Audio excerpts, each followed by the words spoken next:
Je vous rappelle que la semaine prochaine, nous aurons notre semaine des miracles du lundi 19 au vendredi 23 à 21h, heure de Paris. Mettez-vous dans la foi, priez pour cette semaine, jeûnez si vous l'avez à cœur. Nous croyons que le Seigneur va faire quelque chose, nous croyons que le Seigneur va intervenir dans votre vie. Attendez-vous à Dieu avec nous et on se donne rendez-vous la semaine prochaine sur EMCI TV et sur YouTube à 21h, heure de Paris pour notre semaine des miracles.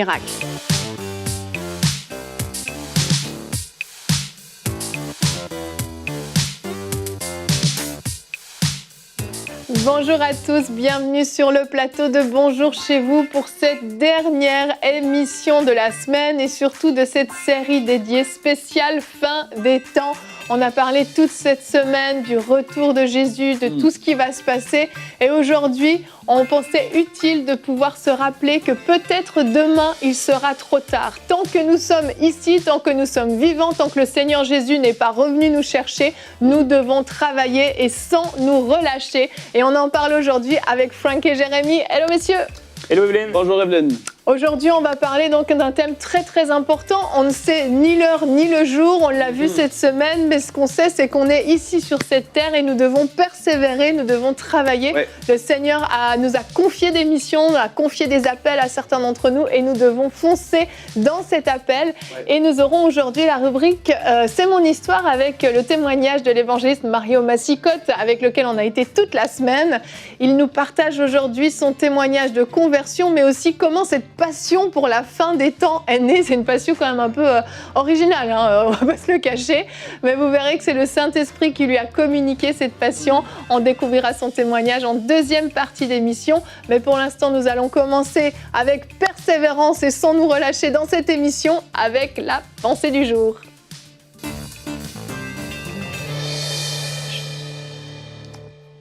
Bonjour, je suis heureux de vous retrouver aujourd'hui et de partager avec vous cette pensée du jour. Dans la Bible, il y a un homme dont l'apôtre Paul va parler qui s'appelait Onésime. Il dit que cet homme qui était pourtant un serviteur, son but était de servir les gens qu'il avait employés, avait été autrefois inutile.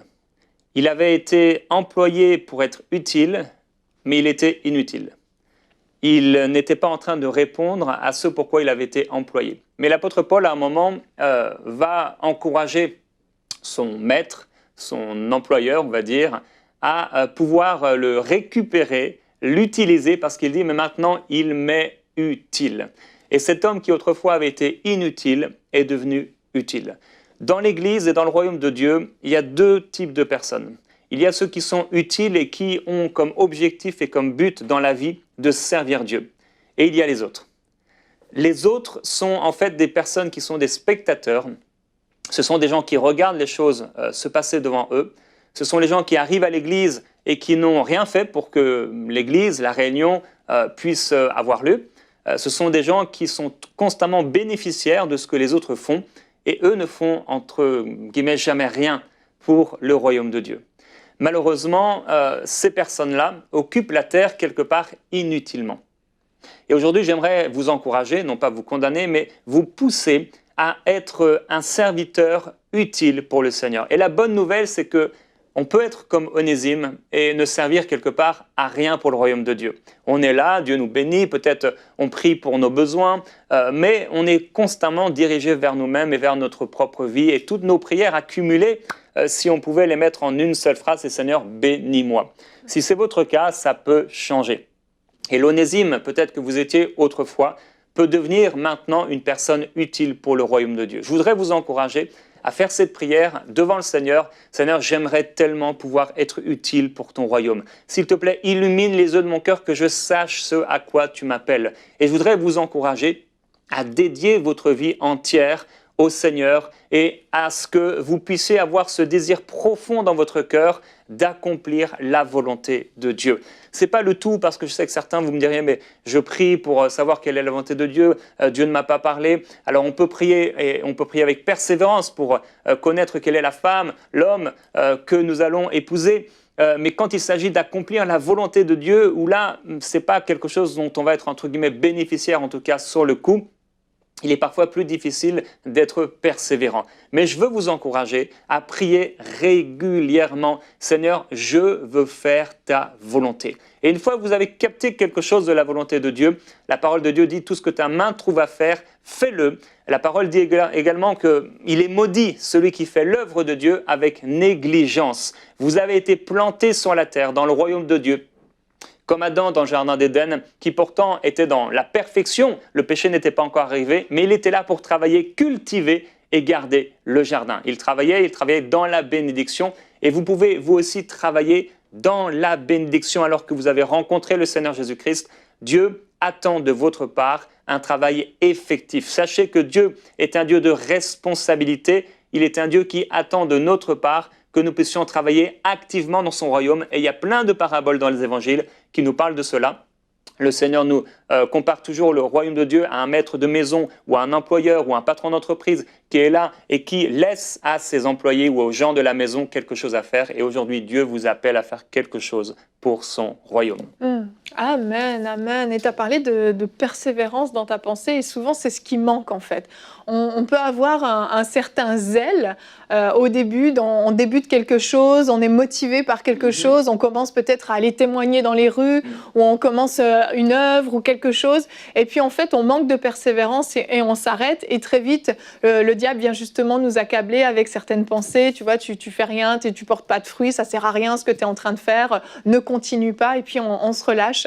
Et pendant ta pensée, je pensais au pasteur Ricardo Rodriguez et son épouse Patricia quand ils ont commencé leur ministère en Colombie. Ouais. Ils pouvaient vraiment avoir l'impression d'être inutiles. Ils allaient dans les rues, ils témoignaient, aucun fruit, zéro, pas une âme de sauvée. Et ça a duré pendant des années. Ils ont persévéré.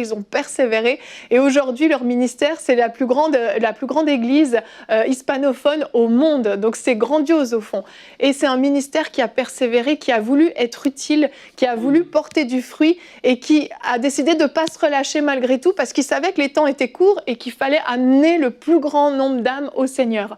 Et avant qu'on continue cette discussion, le pasteur Ricardo nous a fait une vidéo, vous l'avez peut-être déjà vue sur notre site internet, mais je voulais pouvoir vous la montrer aujourd'hui. Vous le savez, on est en pleine campagne de dons et le pasteur Ricardo Rodriguez, que Jérémy connaît un petit peu plus, moi personnellement je ne le connais pas, mais c'est un homme, un serviteur de Dieu qu'on apprécie beaucoup à EMCI TV. On diffuse son émission Avivamientos sur la chaîne et il a eu à cœur vraiment de pouvoir soutenir l'œuvre de EMCI TV et il nous a enregistré un mot qui nous a beaucoup touchés. Donc je vous laisse le découvrir tout de suite en vidéo.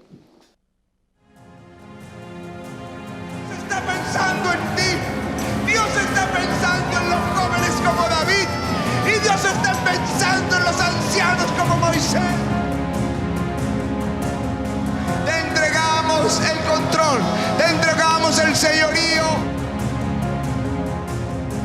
Je vous bénis. Je suis le pasteur Ricardo Rodriguez du Centre mondial de réveil à Bogota en Colombie. Cela fait 28 ans que cette œuvre a démarré, à partir d'une petite église de 70 personnes pour devenir l'église hispanique la plus grande au monde. Un puissant mouvement de l'esprit. La raison de cette croissance n'est pas liée à une stratégie ou à une méthode. C'est la visitation de l'Esprit Saint dans ce lieu. C'est le lieu que nous voulons lui donner. C'est le lieu où des milliers de pasteurs viennent chaque année pour recevoir la rivière de Dieu.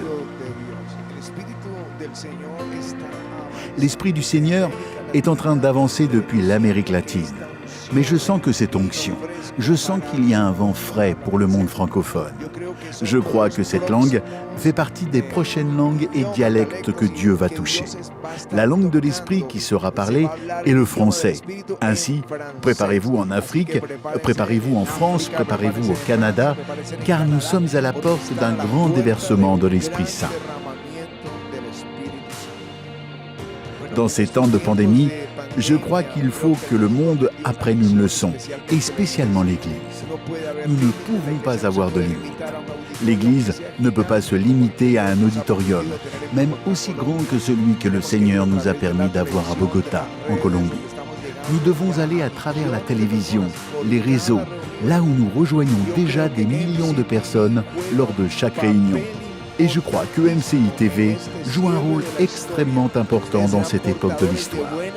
Vous êtes les porteurs de la bonne nouvelle à des millions de personnes dans la langue dans laquelle Dieu peut entendre ce que l'Esprit accomplit partout sur la terre.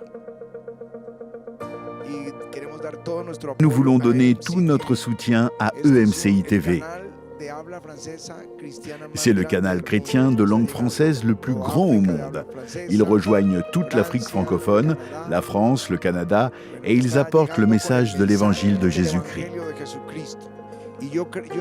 J'ai vu la vidéo qui montre comment ils sont en train de faire la gigantesque construction de la chaîne. Et je crois que nous devons tous les soutenir, alors qu'ils cherchent 3500 héros qui s'engagent à donner 1000 € pour terminer la construction de la chaîne chrétienne francophone la plus grande. Alors, allons vers ces temps de conquête, vers ces temps d'avancement. Le règne des cieux ne s'arrêtera pas, alors que Dieu bénisse ses héros.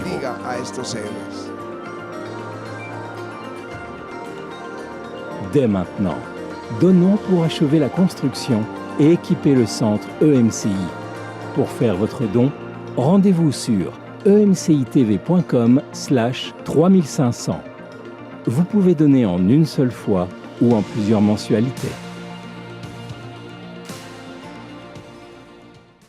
Dans le Nouveau Testament, l'apôtre Paul encourageait les personnes qui avaient eu à cœur de participer à une campagne de dons en faveur des pauvres à Jérusalem et de ceux qui étaient dans le besoin, à aller jusqu'au bout de leur désir de soutenir. Et ici et là, dans le Nouveau Testament, on peut voir l'apôtre Paul également, qui encourageait les gens à servir, à donner, à faire du bien, à prendre soin des invités, de ceux qui venaient, etc. Et finalement, à être utile dans le royaume de Dieu. Et il y a une chose avec laquelle on peut être utile dans le royaume de Dieu, c'est avec nos finances. On peut, certaines personnes se cachent derrière les finances pour ne pas se servir de manière concrète en action, mais on peut aussi vraiment servir Dieu avec nos finances. Et la parole nous encourage aux riches, entre autres, et les riches, ce n'est pas seulement ceux qui ont des châteaux et des grandes maisons, mais c'est tous ceux qui ont assez et plus qu'assez pour se nourrir et au-delà, et à faire du bien avec leur argent, à être riche en œuvres et en dons et à faire du bien. Et je voudrais vous encourager à être utile au Seigneur dans l'œuvre EMCI. Si vous avez été un jour béni, touché, si vous croyez que cette œuvre vient de Dieu, et elle vient de Dieu, à soutenir de manière concrète ce ministère EMCI. Et c'est tellement extraordinaire, j'y pensais encore tout à l'heure, quand même ces 8000 partenaires qui soutiennent chaque mois EMCI, c'est un véritable miracle, c'est extraordinaire, il n'y a pas de don qui soit trop petit. Mais par rapport à cet objectif qui est important, c'est 3,5 millions, c'est un grand montant, gros montant, mais ensemble on peut y arriver. Amen. On peut vraiment y arriver, c'est déjà super de voir, il y a plus de 1000 personnes qui se sont ajoutées à ces héros, et comme je le dis à chaque fois, j'en ai parlé dans Prière inspirée, il y a des héros qui le sont par la prière, et vous l'êtes tous si vous priez pour cette œuvre. Et il y a aussi des héros qui le sont par les finances. Et on peut devenir un héros en soutenant 1000 €. Alors 1000 €, quelqu'un dira, moi j'ai pas du tout 1000 €, Jérémy, je vis avec 100 €, peut-être $50 US par mois, comment je peux faire? Bien, c'est pas grave. Il n'y a pas de condamnation, il n'y a pas de forcing, jamais à EMCI on l'a fait. Donc vous êtes un héros par la prière. Priez pour que cette campagne de dons réussisse. Par contre, si vous avez la possibilité financière, ou alors que vous pouvez vous mettre dans la foi pour que Dieu intervienne dans votre vie afin de pouvoir donner, parce qu'il donne au semeur, et le semeur, ce n'est pas celui qui a l'argent, c'est celui qui a la mentalité, eh bien, il lui donne de quoi semer. Ça veut dire qu'au début, il ne l'a pas de quoi semer. Donc si vous êtes dans cette disposition-là, Dieu va vous donner de quoi semer. Et c'est extraordinaire parce que oui, quand on sera au ciel, on ne pourra plus semer. On ne pourra plus sortir des euros, des USD ou de l'air canadien ou des francs suisses ou je ne sais quoi. On ne pourra plus parce que l'argent n'existera plus. Mais aujourd'hui, pendant qu'on est sur la terre, cet argent qui est peut-être en train de dormir ou qu'on a prévu peut-être pour faire autre chose, mais si Dieu nous met à cœur, il faut que tu puisses soutenir cette vision. On aura une récompense. Et Dieu va nous récompenser pas comme un homme peut récompenser. Et quand on arrivera devant lui et qu'on aura cette couronne qui nous a été réservée, il y aura aussi une partie de cette récompense qui aura été donnée parce qu'on aura obéi à Dieu par rapport à nos finances. Donner notre dîme et encourager notre église locale, c'est bien et c'est tout à fait normal. On devrait le faire chaque mois. Maintenant, il y a des œuvres comme EMCI qui portent un fruit extraordinaire. Et il est aussi normal de pouvoir soutenir cette œuvre. Et je veux remercier vraiment de tout cœur tous ceux qui apportent des dons, quel que soit le montant, que ce soit ponctuel, que ce soit mensuel, pour tout ce que vous faites pour MCI. Et je prie qu'ensemble, on puisse encore aller de l'avant et soutenir par ce don de 1 000 € ou plus cette grande vision de MCI, afin qu'on puisse ensemble achever la construction du centre et l'équiper pour la gloire de Dieu. Et vous en serez bénis, je le crois, vous et vos familles. Amen, amen. Vous pouvez donc aller sur emcitv.com/3500 et vous pouvez donner en une fois ou en plusieurs mensualités si c'est plus en accord avec votre budget. Mais oui, merci pour votre soutien. Frank, tu veux dire un petit mot avant qu'on découvre la rubrique de l'évangéliste Mario? Je trouve que j'ai bien habillé cette émission. C'était par parfait. ma présence. C'était parfait. Non, un petit mot vite fait, c'est que Jérémie parlait de récompense pendant ce dernier mot qu'il a donné. Et Dieu est tellement bon qu'en fait, vous savez, les hommes, comment on fonctionne, c'est qu'on travaille toute notre vie pour une petite retraite parfois qui va durer 10 ans, tout dépendamment à l'âge à laquelle vous allez mourir et à laquelle vous prenez votre retraite. Mais Dieu nous donne cette opportunité de le servir pendant qu'on est vivant ici sur la terre, pour que par la suite, pour l'éternité, on puisse avoir des récompenses extraordinaires qui ne vont jamais périr ni quoi que ce soit. Et comment est-ce qu'on peut servir Dieu pendant qu'on est ici, dans ce corps de chair? Ben, c'est au travers du service à l'Église, au travers des dons financiers, etc., et soutenir son œuvre. Mais Dieu est tellement bon et il est fidèle pour se rappeler de tout ce que vous aurez fait pour lui, pour son œuvre et pour son nom. Amen, amen. On va découvrir maintenant la rubrique « C'est mon histoire » avec le témoignage de l'évangéliste Mario Massicotte.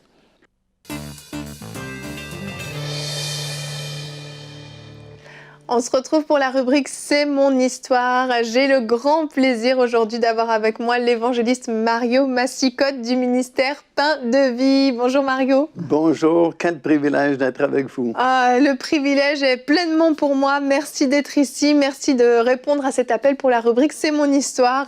Ouais. Vous allez nous raconter votre conversion, comment vous avez connu le Seigneur et d'où vient cette passion pour l'eschatologie, la fin des temps, l'apocalypse et toutes ces choses. Donc, pour la petite histoire, votre conversion se passe au travers de celle de votre épouse, c'est ça? Oui, effectivement, c'est elle qui a accepté le Seigneur quelques semaines avant moi. Nous étions déménagés dans une ville nouvelle pour changement de territoire pour la compagnie pour laquelle je travaillais. Et puis, elle a parlé avec la dame qui était notre voisine. Puis, elle lui a dit qu'elle ne faisait pas de religion parce que la conversation était tombée sur le thème de la religion. Et la dame l'a vraiment surprise en disant qu'il ne faisait pas de religion. Alors, mon épouse lui a demandé, mais si vous n'avez pas de religion, qu'est-ce que vous faites? Alors, elle a dit, il y a une église évangélique ici dans la ville, il y a un pasteur qui prêche la parole de Dieu et on a trouvé la paix. Et ça, c'était vraiment le mot-clé pour mon épouse parce qu'elle était très anxieuse au sujet de l'au-delà. Même si on était très jeune, on était au début de la vingtaine, déjà elle se préoccupait des questions, qu'est-ce qu'il y a après la mort, est-ce que vraiment il y a un ciel, est-ce que vraiment il y a un enfer? Puis je lui disais, ben écoute, on parlera de ça quand on sera plus vieux, quand on aura 50 ans, parce que je pensais que 50 ans, c'était très vieux à l'époque, mais c'était vraiment peine perdue. Et finalement, elle a demandé à la dame, c'était quand la prochaine réunion à son église? Et puis la dame lui a dit, c'est mardi. Alors elle a dit, je veux y aller. Wow. Et c'est comme ça qu'elle a connu le Seigneur, elle a donné sa vie. Et je voyais les changements dans sa vie, mais ça ne me touchait pas vraiment parce que à cette époque-là, je me considérais une bonne personne. Puis je me disais, s'il y a un ciel, ben, tant mieux, je serai au ciel parce que je suis une bonne personne. Et ils ont dit, ben écoute, il y aura un ralliement de la grande église italienne de Montréal qui va venir samedi dans 2 semaines. Viens donc au moins voir. Et puis, j'ai dit oui, mais pas parce que ça m'intéressait, mais je me suis dit, dans 2 semaines, ils s'en souviendront plus. Mais la semaine de ce samedi-là, bien sûr, ils s'en souvenaient. Et je me suis présenté à la réunion. C'est vrai que c'était beau, il y avait des beaux chants, de belle musique. Puis ce prédicateur italien qui est venu, c'était le pasteur Alberico De Vita, qui parlait très fort. Et puis je me disais, pourquoi est-ce qu'il parle si fort? Et puis je comprenais rien de ce qu'il disait. Vous connaissiez rien à la Bible, rien à tout ça? Non, j'étais vraiment distrait. Puis je me disais, si ça peut terminer, que j'ai respecté ma parole et puis je ne reviendrai plus. Mais à la fin, il m'a dit plus tard que c'est rare qu'il terminait ses réunions de cette façon. Il a pointé comme ça son doigt à tout hasard en disant, il y a quelqu'un ici ce soir qui est sans Christ. Et s'il devait mourir ce soir, c'est le jugement éternel qui l'attend. Et curieusement, son doigt est pointé justement sur moi. Wow. Et là, il y a mille et une questions dans ma tête. Je me disais, pourquoi, comment il sait que je suis ici ce soir? Et puis là, c'est comme si le Saint-Esprit, que je ne connaissais pas à l'époque, a placé une conviction solide sur moi. Et il m'a fait comprendre que mon problème, c'est pas que j'étais une bonne personne ou une mauvaise personne ou que j'avais commis beaucoup de péchés ou peu de péchés. Mon problème, c'est que j'étais sans Christ. Et tout ce que je voyais, c'est ces deux mots-là qui étaient comme des néons dans la nuit qui scintillent. Et tout ce que je voyais, c'est sans Christ, sans Christ, sans Christ. Et pour la première fois vraiment de ma vie, j'ai réalisé que j'étais un pécheur et que oui, j'étais sans Christ. Et je devais faire quelque chose, mais je ne savais pas quoi faire. Alors, j'ai perdu le fil de la réunion. Je ne savais plus qu'est-ce qui se passait dans la réunion. Et on m'a dit plus tard que le pasteur de Vito avait fait un appel pour la guérison divine. Alors, j'ai vu les gens se lever ici et là, former une grande allée dans l'allée principale de l'Église, et puis s'avancer jusqu'au pasteur qui priait pour leur guérison. Alors, me voilà dans la ligne des malades, sans être malade. Et quand ce fut mon tour, me présenter devant le pasteur, je pense qu'il a voulu me demander quelle était ma maladie. Mais c'est comme si le Saint-Esprit l'a arrêté. Il a simplement mis sa main sur ma tête et il a dit, « Seigneur, sauve-le ce soir. » Et à ce moment précis, c'est comme si un fardeau a été soulevé de mes épaules et comme une joie qui est entrée en moi. Et c'est comme ça que j'ai donné ma vie au Seigneur Jésus-Christ ce soir-là, de façon vraiment radicale, et puis à cause de la conviction du Saint-Esprit. C'est magnifique. Alors, c'est merveilleux. Le mardi suivant... Moi, tu vois, j'ai été baptisé du Saint-Esprit dans la réunion, parce qu'il y avait beaucoup de réunions à cette époque-là, durant la même semaine. Puis on s'est attaché, bien sûr, aux frères et sœurs de cette assemblée. Et là, on parlait d'une grande prophétie qui venait de s'accomplir. Et moi, ça m'a interpellé parce que je n'avais jamais lu la Bible de ma vie. Et je pensais que la Bible, c'était un livre qui parlait de religion. Et ce n'est pas un sujet qui m'intéressait particulièrement. Mais là, de savoir que la Bible contenait des prophéties qui s'accomplissaient à notre époque, là, ça m'a interpellé. Et puis, ça m'a vraiment, vraiment intéressé. Puis, dans cette église où on a accepté le Seigneur, c'était un pasteur vraiment très particulier. Chaque nouveau qui acceptait le Seigneur devait conduire les chants au moins une fois. OK. Et prêcher au moins une fois. Et à cette époque-là, il y avait beaucoup de réunions. Il y avait le dimanche matin, c'est la grande réunion du pasteur où tout le monde est là. Dimanche soir, il y avait une réunion. Mardi soir, la réunion mi-semaine. Et le jeudi soir, c'était la plus petite réunion, la réunion de la jeunesse. OK. Et puis, il te faisait débuter, bien sûr, à la plus petite réunion. Si tu avais du succès, tu avais une promotion le mardi. Si tu étais bon le mardi, tu avais la grande promotion le dimanche soir, mais jamais le dimanche matin. C'était réservé au pasteur. Alors, mon tour est venu. J'ai conduit les chants et on ne m'a pas redemandé. Alors, j'ai compris que je n'étais pas appelé comme conducteur de chant. Mais ça ne me dérangeait pas parce que je ne suis pas musicien. J'aime bien la musique, mais je ne suis pas un musicien. Alors, ça ne me troublait pas du tout. Et mon tour est venu pour une première prédication. Je ne sais pas si quelqu'un a déjà fait une première prédication, mais c'est du travail, mon ami, de préparer une première prédication. Alors, j'avais des notes, des notes et des notes et des notes. Tellement de notes que j'aurais pu tenir, je pense, durant tout le règne de 1000 ans. Alors, je me présente et puis, je pense que dans l'espace de 5 minutes, j'avais épuisé toutes mes notes. C'est pas vrai. J'étais mélangé, je ne comprenais même pas ce que je prêchais. Un véritable fiasco. Alors, je me suis dit, c'est bien, parce que je ne me suis jamais vu non plus comme un prédicateur. Tant mieux. Alors, c'est réglé, ni conducteur de chant, ni prédicateur de la parole. Mais à ma grande surprise, le pasteur m'a invité une deuxième fois. Oh! Alors, encore beaucoup de travail, beaucoup de notes. Quelqu'un disait à l'époque qu'il n'y a pas d'inspiration sans transpiration. C'était vrai. J'ai beaucoup travaillé pour construire un message, mais c'était aussi mauvais que la première fois. Et je pense qu'il m'a demandé une troisième fois, et c'était pas mieux. Mais là, je lui ai dit, pasteur, ne me demandez plus, parce que vraiment, c'est pas ma place. Je ne serai jamais un prédicateur. C'est humiliant pour moi. Je suis mal à l'aise. Et j'ai dit, même si vous m'invitez encore une fois, je vais vous dire non. Okay. Alors, le pasteur a dit, je comprends très bien, je te demanderai plus. Alors, cette année-là, des amis qu'on s'était fait à l'Assemblée nous ont invités dans un camp meeting aux États-Unis, dans l'État de New York. Alors, nous sommes allés avec eux, pendant toute une semaine, réunion le matin et le soir. C'était vraiment merveilleux. Un matin, en sortant de la réunion pour aller à la cafétéria, il y a une dame qui nous croise, mon épouse et moi, et elle me dit à moi en anglais, « Es-tu un prédicateur? » Oh, j'ai dit non. Elle dit, « T'inquiète, un jour, tu vas en devenir un. » Oh. Et j'ai dit à mon épouse en sortant, « Est-ce possible de se tromper à ce point? Pauvre dame, si elle savait que ça s'est réglé avec le Seigneur, et c'est réglé avec notre pasteur. » Mais écoute, en revenant du camp meeting, je ne comprends pas comment, mais je suis revenu avec un feu en moi pour prêcher la parole de Dieu. Et là, je ne comprenais pas. Parce que je disais, Seigneur, on a réglé la situation, mais c'était toujours là. Et j'ai dit, Seigneur, écoute, si c'est vraiment de toi, fais que le pasteur à qui j'ai dit, ne m'appelez plus, m'appelle encore une fois. Et vous devinez ce qui est arrivé. Il a appelé. Voilà, il a appelé. Et il dit, Mario, je voudrais t'inviter encore une fois à prêcher, malgré qu'on avait une entente. J'ai prêché encore une fois, mais j'ai dit, on avait réglé la question, il me semble.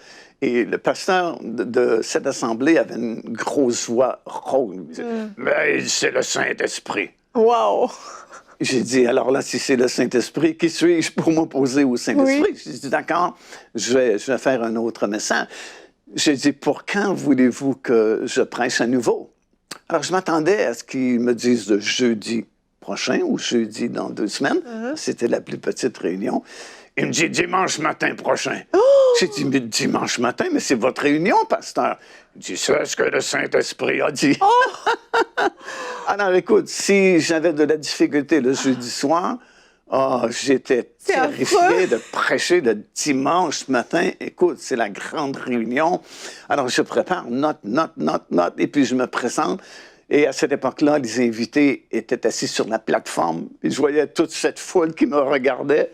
Et je lisais dans leurs yeux, « Qu'est-ce que tu fais là, massicotte? » Et peut-être qu'il y avait des gens qui m'avaient vu certains jeudis soirs. Ils se sont dit, on ne va pas se taper ça encore ce matin.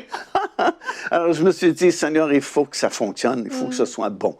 Alors je me présente, je commence à prêcher. Et c'est aussi mauvais que les 2 ou 3 fois. J'ai dit, Seigneur, je me suis fait avoir. C'était pas toi qui me parlais, c'était des émotions. Et en disant cela, pour la première fois, j'ai ressenti l'onction du Saint-Esprit venir sur moi pour prêcher la parole. Et la meilleure façon que je peux l'expliquer, c'est comme s'il y avait quelqu'un au-dessus de moi qui tenait un gros chaudron d'huile tiède et qui déversait cette huile sur moi et ça coulait de la tête jusqu'à la plante de mes pieds. Wow. Et soudainement, je suis libéré du lutrin parce que j'étais limité à gauche, à droite du lutrin. Je bouge sur la plateforme et je prêche un message que je n'avais pas préparé. Wow. Et je me suis dit, wow, qu'est-ce qui se passe? Et c'est comme ça que j'ai été appelé à prêcher la parole du Seigneur. Wow. Et bien sûr, je me suis intéressé beaucoup à l'eschatologie parce que ça m'avait touché, ça m'avait vraiment interpellé dès les premières réunions quand on a fréquenté cette assemblée. Et puis le Seigneur nous a dirigés à prêcher dans de nombreux pays, faire des émissions de radio, faire des émissions de télévision. Jusqu'à aujourd'hui, Dieu a été vraiment fidèle. On a vu des dizaines et des dizaines de milliers d'âmes accepter le Seigneur Jésus, beaucoup de guérisons, délivrances, et puis c'était merveilleux vraiment de suivre le Seigneur pendant toutes ces années. Wow, magnifique témoignage. Merci beaucoup de nous l'avoir partagé. Merci pour ce ministère Pain de vie qui porte énormément de fruits et merci d'être venu dans la rubrique C'est mon histoire. Merci beaucoup. Un magnifique témoignage et avant de vous laisser, j'aimerais juste qu'on regarde notre verset du jour qui aujourd'hui est dans Jean 9 au verset 4. Il faut que je fasse, tandis qu'il est jour, les œuvres de celui qui m'a envoyé. La nuit vient où personne ne peut travailler. Que ce verset puisse parler à quelqu'un aujourd'hui, c'est notre prière. Merci à vous tous de nous avoir suivis. Merci pour votre fidélité. Merci pour votre soutien à cette œuvre et merci pour votre travail pour le royaume de Dieu. Nous le savons que vous portez du fruit dans différents domaines de vos vies. Vous êtes précieux. On se retrouve la semaine prochaine. On vous donne rendez-vous pour notre semaine des miracles dès lundi à 21h heure de Paris sur YouTube, sur la chaîne EMCI TV, sur les différents canaux de diffusion. Vous pouvez nous suivre également sur Apple TV, sur Roku. Vous le savez, en streaming. On se donne rendez-vous la semaine prochaine. Ne manquez pas ce grand événement. Soyez bénis et bon week-end.